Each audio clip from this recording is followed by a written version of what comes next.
Hello there guys, in this video I'm gonna show you how to filter comments on TikTok. Firstly guys, you need to make sure that you're on your profile section on TikTok, and then you need to go on the three dots icon on your right upper side. As you can see, you have two options. You need to choose the second one, settings and privacy. Then you need to scroll down and take a look at all the options that are related here in settings and privacy, but you need to choose the second one from account session. Go for privacy, the second selection, and then scroll down again. On the safety side, you need to choose the second selection, comments. Right after that, you need to go for comment filters, and on the last side you have filter keywords.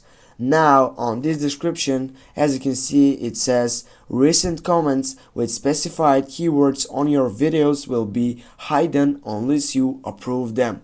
Now if I go and turn on this fiction, and I'm gonna be able to add keywords that gonna be related in this specified keywords filter session.